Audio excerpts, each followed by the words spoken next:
ஊர்லேருந்து வந்ததுக்கப்புறம் எந்த வெஜிடபிளுமே வீட்டில் இல்லை. மார்க்கெட் போகலான்னு பார்த்தா டைமும் இல்லை. அதனால சரி இன்ஸ்டாமார்ட்டில் போடலான்னு சொல்லிட்டு எல்லா வெஜிடபிள்ஸும் இன்ஸ்டாமார்ட்டில் தான் போட்டிருந்தேன். வெஜிடபிளுக்காக தான் மெயினாக இந்த ஆர்டரே போட்டிருந்தேன். பட் அதுக்கப்புறம் ஷாம்பு அது மாதிரி ஒரு சில தேவையான நீட்ஸுமே ஆர்டர் பண்ணியிருந்தேன். எப்பவுமே வந்து நான் ஆர்டர் பண்ணுறத விட கம்மியாக தான் கொடுக்குறான்னு சொல்லிட்டு இருந்தேன். இந்த டைம் கேட்டுருச்சா என்னன்னு தெரியல. 2 கிலோ வெங்காயம் தான் ஆர்டர் பண்ணேன். 3 கிலோ வெங்காயம் கொடுத்துட்டாங்க. அது இல்லாமல் இந்த குட்டி ஷாம்பு டப்பாவும் ஃப்ரீயாக கொடுத்தாங்க.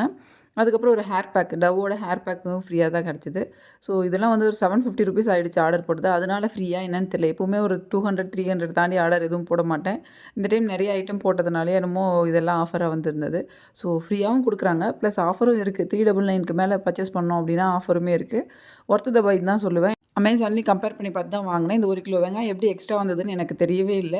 சரி வந்தது லாபம்னு சொல்லிட்டு நானும் வச்சுக்கிட்டேன். கத்திரிக்காய் வச்சு என்ன கிரேவி பண்ணலாம்னு யோசிக்கும் போது அக்கா ஊரில் இருந்தப்போ ஒரு கிரேவி செஞ்சு கொடுத்தா நல்லா இருந்தது. அதையே கேட்டு செய்யலான்னு செய்யும்போது எனக்கு என்ன செஞ்சேனே தெரியல. அப்போ என்ன போடுறதுன்னு தெரியல. எனக்கு கை கட்டுறதெல்லாம் போட்டேன் அப்படிங்கிற மாதிரி சொன்னான். நம்ம பார்த்து பார்த்து செஞ்சால் கூட அவ்வளோ சூப்பராக வராது.